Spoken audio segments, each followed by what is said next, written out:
विधानसभा सार्वत्रिक निवडणुका 2024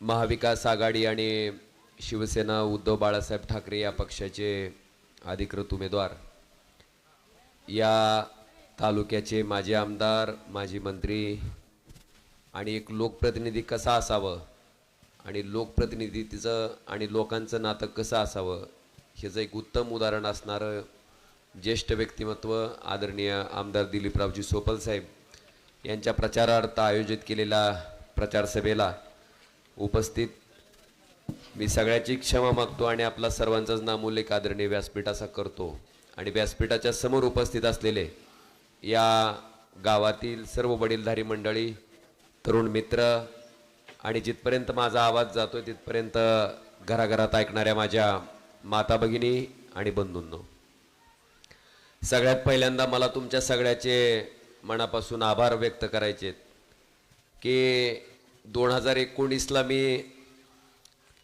तुमच्या सगळ्याच्या आशीर्वादानं खासदार झालो, पण 2019 ते 24 मला सारखा सासुरवास होता.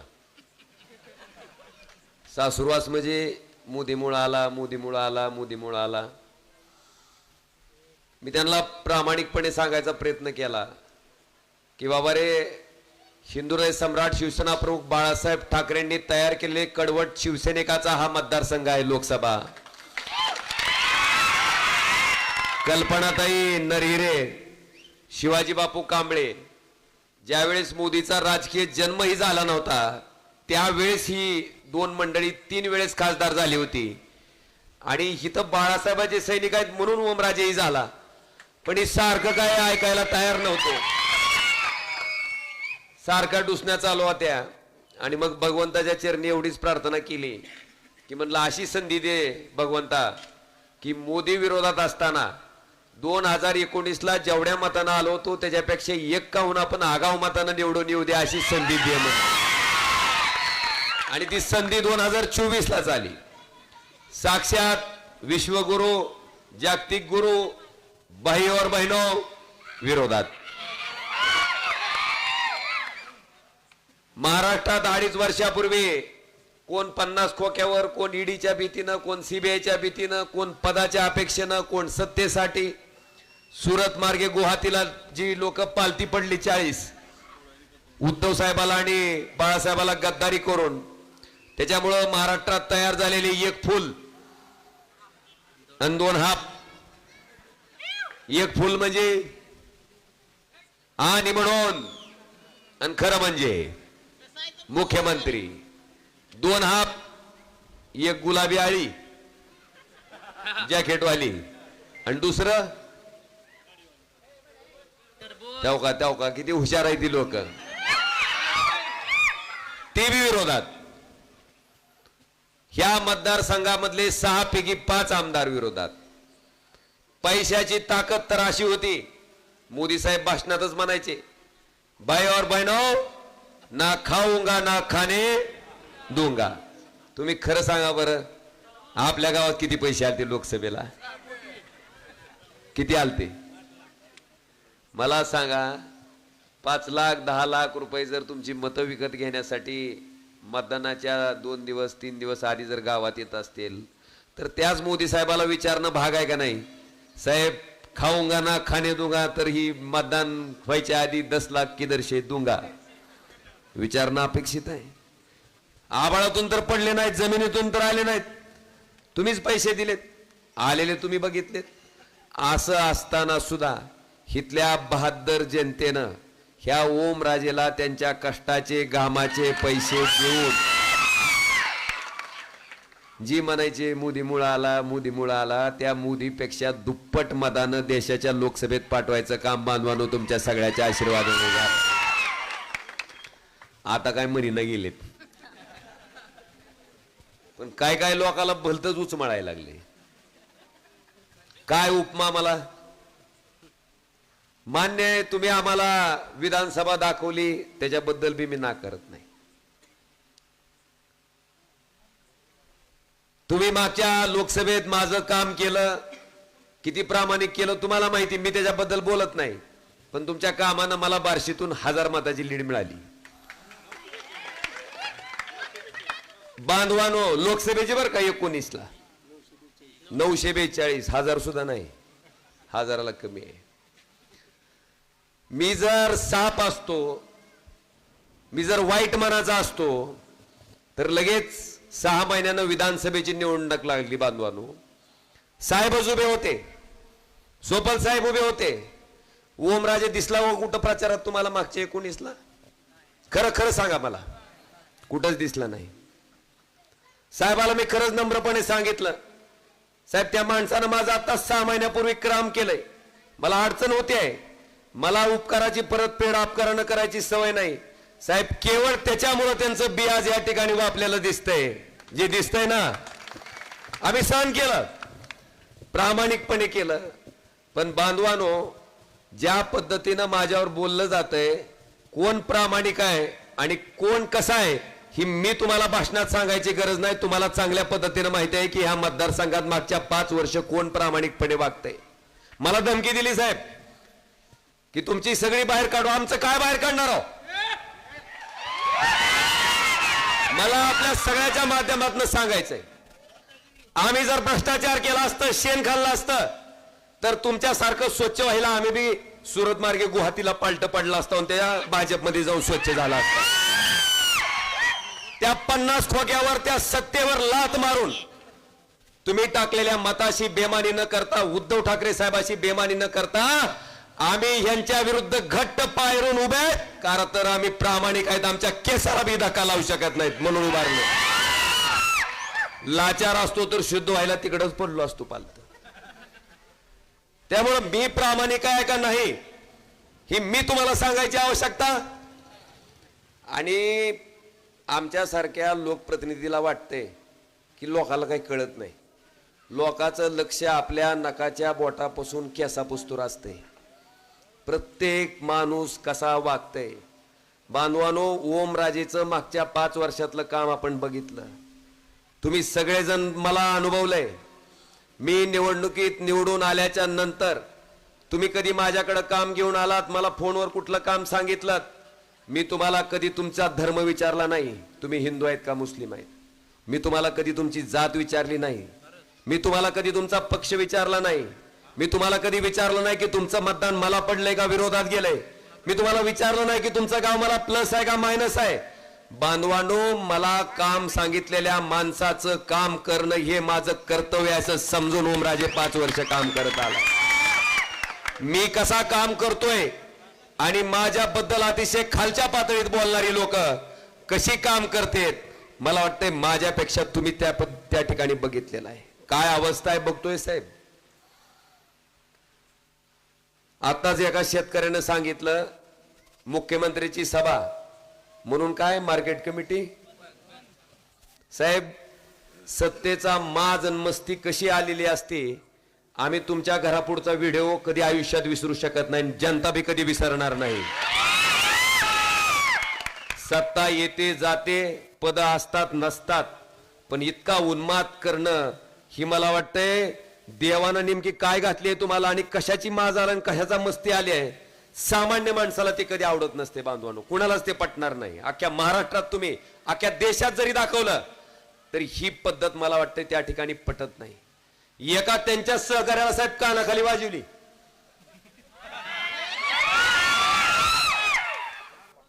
कशाची पद्धत आहे काय आम्ही बघतोय ना. पण आम्हाला कसं आहे, आमच्यावर संस्कार चांगले झालेत, आमच्या संस्काराप्रमाणे आम्ही बोलतो.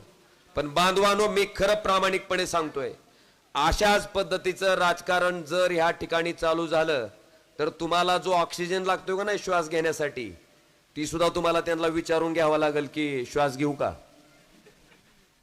ही परिस्थिती येईल, फार दूर नाही. लोकशाहीनं लोकांच्या मतातनं नेतृत्व तयार होत असते, लोकांच्या मतातनं त्या ठिकाणी लोकप्रतिनिधी तयार होत असतो. पण लोकप्रतिनिधी जर समजायला लागला की ही सगळी जनता गुलाम आहे आणि मी त्या ठिकाणचा राजा आहे, तर मला वाटतं त्या ठिकाणी लोकशाहीचा हस्त चालू झाला असं समजणं गरजेचं आहे. आज मला तुमच्या सगळ्याच्या माध्यमातून, इथं बसलेल्या व्यासपीठावरच्या मान्यवराच्या माध्यमातून हे विचारायचं आहे, अरे ओमराजे जर वाईट वागत असता, ओमराजे जर भ्रष्टाचारी असता, तर इथल्या सामान्य लोकांनी ह्याच कारमध्ये आणून एका माजी सैनिकानं त्याचं सोन्याची अंगठी म्हणून मला 25,000 रुपये त्याच्या कष्टाचे दिले नसते. एका चिचुके फोडणाऱ्या माझ्या सामान्य भगिनीनं मला 700 रुपये त्या ठिकाणी माझ्या मतदानासाठी, माझ्या निवडणुकीसाठी दिले नसते. बांधवांनो, सामान्य माणसाने, सामान्य शेतकऱ्यानं, सामान्य कष्ट केलेल्या माणसाने त्या ठिकाणी माझ्या निवडणुकीत त्या ठिकाणी मदत म्हणून मला अशा पद्धतीनं स्वतःच्या घामाचे कष्टाचे पैसे दिलेत. आणि म्हणून मला बाकीच्या लोकांवर फार काय बोलावं असं वाटत नाही. पण बांधवांनो, लोकशाही सदृढ करण्यासाठी आत्ताची निवडणूक नितांत महत्वाची आहे, खूप गरजेची आहे. आता आपण बघितलं असेल, सगळेच लोक 50 खोक्यामुळं, कुणी सत्तेसाठी, कुणी पदासाठी, कुणी 2.5 वर्षापूर्वी जे सरकार त्या ठिकाणी स्थापन झालं, त्या सरकारमधला एक तरी मंत्री प्रत्येक जण बोलत असताना म्हणतंय इतके 1000 कोटी आणले, तितके 1000 कोटी आणले. आणि मी बार्शीतून फिरतोय सारखं, हो, फिरत असताना बघतोय कोण म्हणतंय 2000 किती, इथं किती कोटीचा आकडा, इथं 4000 कोटीचा आकडा आहे. आणि 4000 कोटीच्या आकड्यामध्ये सांगतो तुम्हाला, तुम्ही गावात हिंडा, बाहेर तालुक्यात हिंडा, सारखी गाडी म्हणती कमळाबाई कमळाबाई कमळाबाई कमळाबाई कमळाबाई. ती सवाशी चलनाच गेली. मी ड्रायव्हरला सुद्धा विचारलं, म्हणलं असं का करते रे म्हणलं गाडी. म्हणला दादा ती 4000 कोटीचा जे विकास झालाय त्याचे खच दणके आहेत, खडायत, ती सारखी आपटत ते म्हणला गाडीवर, ती सारखं झटकं दिली ती म्हणला वर. काय चाललंय अरे, 4000 कोटी 4000 कोटी म्हणता, कधी म्हणावं आम्ही. मी ओमराजे निंबाळकर खासदार म्हणून काम करताना माझी गोरधनवाडीची जमीन जर 100 एकर इकली आणि ते इकलेल्या पैशातून जर मी काही विकास केला असेल तर जरूर ओमराजेनं म्हणावं की मी इतके पैसे आणून तुमचा विकास केला. तुम्ही मला खासदार केलं, तुम्ही मला आमदार केलं, म्हणून मला अधिकार आला. आणि कुणाचे पैसे खर्च करतो मी जेव्हा तुमच्याकडे विकास कामं करतो ती? कुणाचे पैसे आहेत?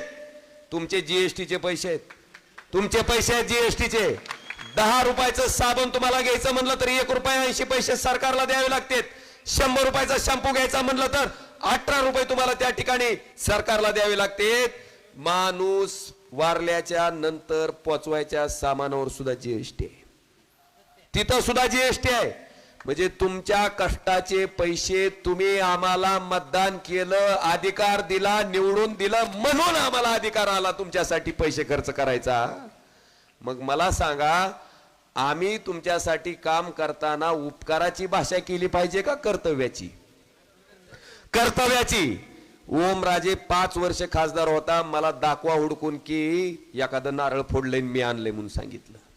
कधीच नाही केलं, कधीच सांगितलं नाही की मी आणलं नाही, तुम्ही दिलं म्हणून मला अधिकार आला आणि म्हणून मी तुमच्यासाठी करू शकलो.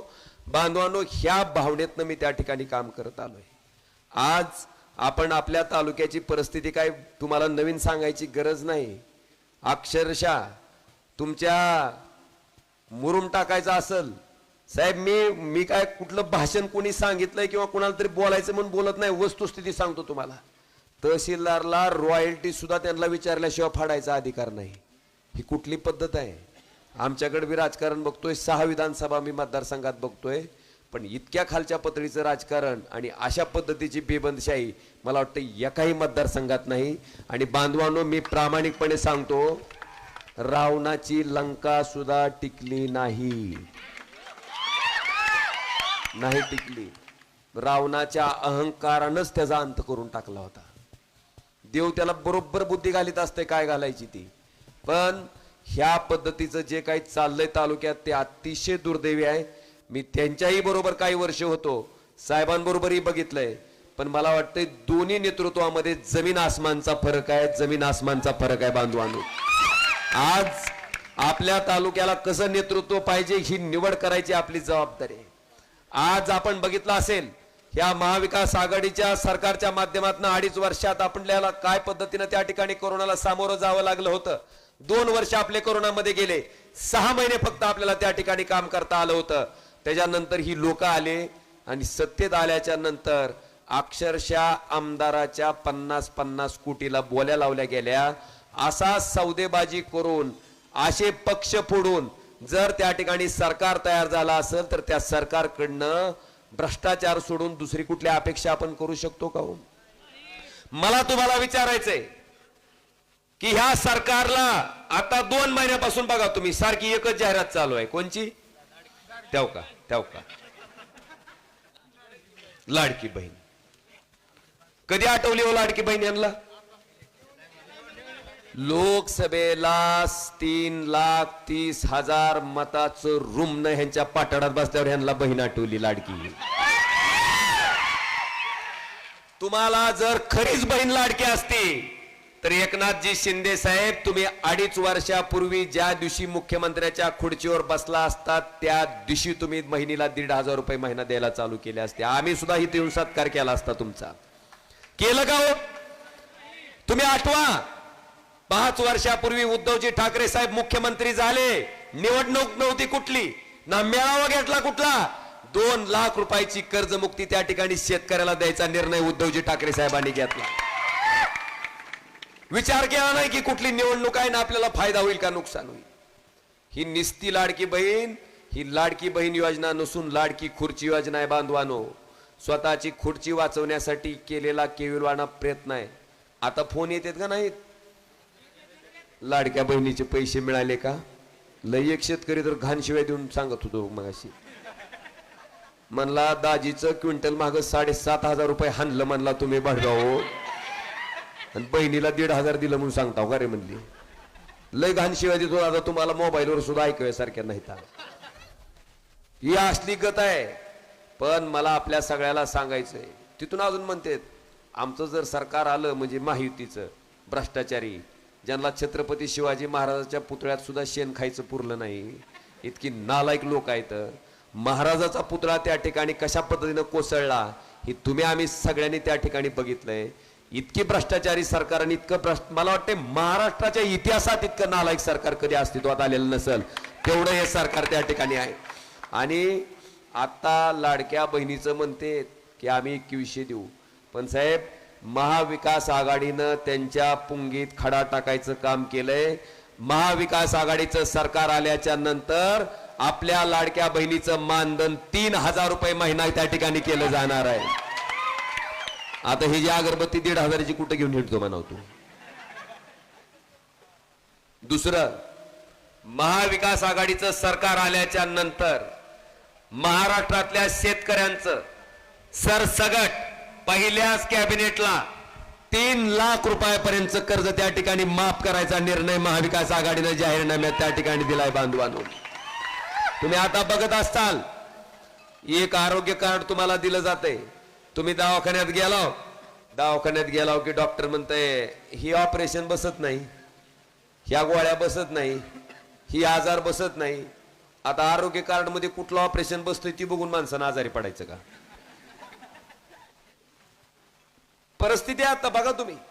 आणि हाच विचार करून महाविकास आघाडीच्या सरकारनं जी पंचसूत्री जाहीर केली त्याच्यामध्ये एका माणसाला 25 लाख रुपयाचा आरोग्य विमा त्या ठिकाणी महाविकास आघाडीच्या सरकार त्या ठिकाणी आल्याच्या नंतर दिलं जाणार आहे.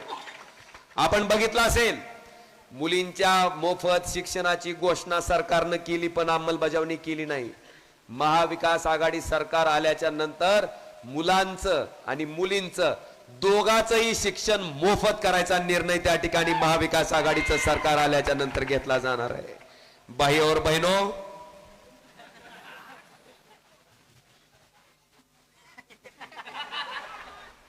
लय राग यायला लागलाय का नाही खरं सांगा बरं. असं म्हणलं की नशीब तोंड हानीत नाव टीव्हीवर तुम्ही. किती बक्कार अवस्था आहे. वेदांता फॉक्सकॉन नावाचा एक प्रकल्प होता. 2 लाख पोराला नोकऱ्या मिळत होत्या. किती? 2 लाख. पुण्यालाच येणार होता. कुठे गेला? गुजरातला गेला. एअरबसचा प्रकल्प महाराष्ट्रात येणार होता. गेला कुठं? मला सांगा पंतप्रधान महोदय ज्यावेळेस तुम्ही इथं भाषण देण्यासाठी याचाल त्यावेळेस मला त्यांना नम्रपणे विचारायचंय की महाराष्ट्रातले तुम्ही पंतप्रधान जे आहेत ते देशाचे आहेत का गुजरातचे आहेत? तुम्ही जर देशाचे पंतप्रधान असाल तर महाराष्ट्रातल्या 2 लाख पोरांवर सूड का म्हणून उगवला आणि आमच्या नोकऱ्याचं संधी मिळणार वेदांता फॉक्सकॉन म्हणून घेऊन पळून गेलात? हा प्रश्नाचं उत्तर मला वाटतंय पंतप्रधान नरेंद्र मोदींनी आपल्याला देणं गरजेचं आहे. ही मुख्यमंत्री आणि उपमुख्यमंत्री तर बोलू शकत नाही का? मोदीच्या ताट्याखालची मांजर आहेत. नुसते मॅव केलं तर त्यानं ताट आपटाल्या पळून जाते ती तिसरी का धुमटा घाट. काहीच बोलू शकत नाहीत. म्हणून तुम्हाला विचारायचंय, उद्धवजी ठाकरे साहेबांसारखा मुख्यमंत्री खमक्या पाहिजे की मोदीच्या डोळ्यात डोळे घालून विचाराल की माझ्या महाराष्ट्रातल्या नोकऱ्या तुम्ही गुजरातला न्यायच्या नाहीत. काही ताटाखालची मांजरं पाहिजेत. निर्णय तुम्ही घ्यायचा आहे बांधवांनो. मोदी साहेब म्हणायचे, भाई और बहनों 70,000 करोड का घोटाला किसने किया. बघा, काय भाषण सुद्धा करायची गरज राहिली नाही. भाषण करायची गरजच नाही. 70,000 कोटीचा घोटाळा अजित पवारांनी केला. मोदींनी सांगितलं होतं माझी गॅरंटी काय, तर त्यांना या घोटाळ्याच्या बदल्यात जेलमध्ये घालणं ही माझी गॅरंटी आहे. मोदींनी गॅरंटी पाळली का हो? तीच अजित पवार 70,000 कोटीचा घोटाळा केला म्हणून आरोप झालेले अजित पवार 5व्याच दिवशी मोदी साहेबाच्या कमळाबाईच्या मंत्रिमंडळात कोण? अर्थमंत्री. का अर्थमंत्रीपद दिलं? म्हणले ह्यांना 70,000 कोटी खायचा अनुभव आहे. म्हणले ह्याच्यापेक्षा चांगला माणूस कुठला असू शकतो. ही झालंय तुमच्या पुढं, ही घडलंय तुमच्या पुढं. बांधवानो, ह्या सगळ्या योजना जर आपल्याला त्या ठिकाणी राबवायच्या असतील, शेतकऱ्यांच्या कर्जमाफी 3 लाख रुपयापर्यंतची, काही बोलतोय मी.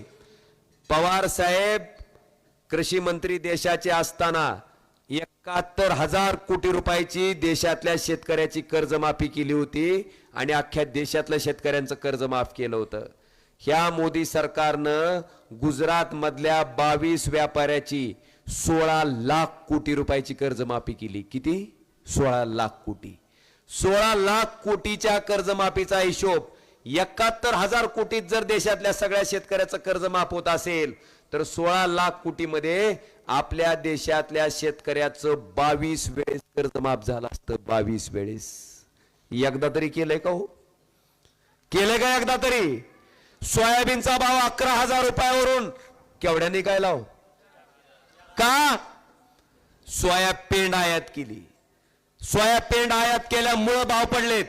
मला सांगा, सोयाबीन कोण माणूस खातो काय? भाकऱ्या खातो का सोयाबीनच्या? तुम्ही कोणी खात नाही. सोयाबीन कुठल्याही सामान्य माणसाला लागत नाही. फक्त व्यापाऱ्याच्या फायद्यासाठी सोयाबीन आयात केली गेली, ज्याच्यामुळं 11,000 रुपये क्विंटलनं विकलं जाणारं सोयाबीन आज शेतकरी 4,000, 3,800, 3,500 रुपयानं विकायला त्या ठिकाणी हातबल आहे. ह्याचा राग आहे का नाही? थोडाफार तरी आहे का नाही? का अजून एकदा बघायचंय बाईवर बहिणो? आणि ह्या सगळ्या गोष्टीचा सदसद विवेक बुद्धीनं विचार करून ती पंचसूत्री लक्षात ठेवा. 3,000 रुपये महिना लाडक्या बहिणीसाठी, 3 लाख रुपयापर्यंत सगळ्या शेतकऱ्याचं सरसगट कर्ज माफ, 25 लाख रुपयाचा आरोग्य विमा आणि मुलांचं आणि मुलींचं शिक्षण मोफत, बेरोजगार तरुणासाठी 4,000 रुपये बेरोजगार भत्ता. ह्या योजना जर लागू करायच्या असतील तर सोपल साहेबांच्या रूपानं एक आमदार, एक मत त्या ठिकाणी महाविकास आघाडीचा आपल्याला कुठं पाठवायचंय? विधानसभेत. पाठवणार का नाही? लोकसभेला पैशाची अतिवृष्टी होती, आता ढगफुटी व्हायची शक्यता आहे. पुढची माणसं दुसरं काय बोलतच नाहीत साहेब कामावर, फक्त पैशावरच आहे. 4,000ला घेतो, 5,000ला घेतो. मला तुम्हाला विचारायचंय, लोकसभेला बी असंच हिशेब करीत गेलते, गावगाव वाटलेल्या पैशाचा पुन्हा हिशोब काढायला लागले. लक्षात यायलं की 10,000 रुपयाच्या पुढं मत गेलं आपलं एक त्यांना. आता जर पैशाची मस्ती करून कोण तुमचं मत घ्यायला येत असेल तर तुम्हाला प्रामाणिकपणे सांगतो, बेमानीनं कमवलेल्या पैशाला बेमानी करणं जगातली सगळ्यात मोठी इमानदारी आहे बांधवानो, सगळ्यात मोठी इमानदारी आहे. आणि ही इमानदारी जशी लोकसभेला केली तशीच विधानसभेला करणं गरजेचं आहे. आज मला आपल्या सगळ्याला एक महत्वाची गोष्ट सांगायची आहे. लोकसभेला सुद्धा त्यांनी रडीचा डाव खेळला होता. 2 मशिनी होत्या. पहिल्या मशीनवर 2 नंबरला ओमराजे निंबाळकरचं नाव होतं. चिन्ह काय आपलं? मशाल. 2 नंबरच्या मशिनीवर सुद्धा आमच्या कळंब तालुक्यातला मंगरुळातला निंबाळकर हुडकून आणला. आणि त्याचं चिन्ह काय? चिमणी. ती मशाल आणि चिमणी सारखी दिसायची. बोंबललं आमच्या मशालीचं मतदान 20,000 त्या चिमणीनं हाणलं. खरंय 20,000 मतं आपली होती. ती मतं जर आपल्याकडे आली असती तर अख्ख्या महाराष्ट्रात 1 नंबरच्या लीडनं निवडून येणारा तुमचा खासदार ओमराजे निंबाळकर राहिला असता. आता सुद्धा तसाच डाव करायला लागलेत. पण आता आपण सावध होणं गरजेचं आहे. आता लक्षात घ्यायला सोपं आहे, कारण एक मशीन फुल भरलेली आहे आणि दुसरी मशीन आहे ती पूर्ण भरलेली नाही, अर्धीच आहे. आधी काय होतं, दोन्ही फुलच भरलेल्या होत्या, सांगताच येत नव्हतं कोणचं आहे ती. पण आता सांगता येत आहे. फुल भरलेली जी मशीन आहे 1 नंबरची, त्याच्यावर 2 नंबरचं जे चिन्ह आहे ते आहे आदरणीय सोपल साहेबांचं मशालीचं बांधवानो. आणि अर्धी असलेल्या मशिनीकडे बघायच्या भानगडीतच पडू नका, अजिबात भानगडीत पडू नका. आणि सगळ्यात महत्वाचं, आपला पक्ष काय झालाय, आपलं चिन्ह सुद्धा काय झालंय. आणि चोरलेला पक्ष, चोरलेलं चिन्ह घेऊन कोण आलाय ते तुम्ही ठरवायचं, मी सांगत नाही, ते तुम्ही ठरवायचं. त्यामुळे आपली निशाणी, आपला चिन्ह आणि पक्ष चोरलाय म्हणून आपली निशाणी काय आता, हिंदुराव सम्राट शिवसेना प्रमुख बाळासाहेब ठाकरेंची दगदगती मशाल, उद्धवजी ठाकरे साहेबांची दगदगती मशाल. ही मशाल पक्की लक्षात ठेवायची, तुमच्या लक्षात आहे. फक्त लोकसभेसारखं 20,000 हाणून काढा नेऊन जाऊन तिकडे दुसरीकडे, तेवढी काळजी करा. आणि उद्याच्या येणाऱ्या 19 तारखेला जे आपलं चिन्ह आहे ती मी तपाशीत असतो, असं बघावं लागतंय सारखं. नाहीतर भाषण करणारी उगा याऊ वाऊ करून खालून भाषण करते ती. आपल्याला वाटतं लय कळलं काय की लोकाला, असं तपासावं लागतंय सारखं टाकू. मास्तर कसं पुन्हा परीक्षा घेते विद्यार्थ्याची. 19 म्हणल्या तुमचं उत्तर काय आलं, म्हणजे तुम्ही सगळं भाषण मन लावून ऐकलेलं आहे. तुम्ही जागृत आहात आणि जागृत देशाचा नागरिक, संविधान बुडवू पाहणाऱ्या लोकांना, लोकशाही बुडवू पाहणाऱ्या लोकांना, जी लोक म्हणत होते आपकी बार नाही 400 पार, तुम्ही नाही ती म्हणत होती. आणि 400 पार कशासाठी, डॉक्टर बाबासाहेब आंबेडकरांचं संविधान बदलण्यासाठी. बांधवानो, डॉक्टर बाबासाहेब आंबेडकरांच्या संविधानात काय ताकद होती ती त्यांना दाखवून दिली जनतेनं, की तुम्ही 400चं तर गप्पा इसरास, त्यांना कुठं आणून ठेवलंय ते तुम्ही बघितलंय आता. त्याच्यामुळं ते संविधान वाचवण्यासाठी, लोकशाही वाचवण्यासाठी ही लढाई फक्त आमदार निवडून द्यायची, एक सरकार स्थापन करायची नाही आहे. ही लढाई अधर्म विरुद्ध धर्माची आहे.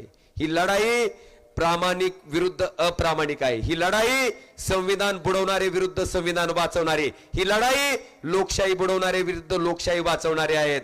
आणि आज आपल्या सगळ्याला आवाहन करतो की उद्याच्या 20 तारखेला क्रमांक 2चं पूर्ण भरलेल्या मशिनीवरचं क्रमांक 2चं मशालीचं बटन दाबून इतक्या मतानं निवडून द्या बांधवानो, की बार्शी तालुक्यात रेकॉर्ड झाला पाहिजे, विधानसभेत महाराष्ट्रात रेकॉर्ड झाला पाहिजे, की बार्शीतले आमदार सोपल साहेब विक्रमी मतानं त्या ठिकाणी विधानसभेत केले पाहिजेत. एवढीच विनंती करतो आणि आपली रजा घेतो. धन्यवाद. जय हिंद, जय महाराष्ट्र.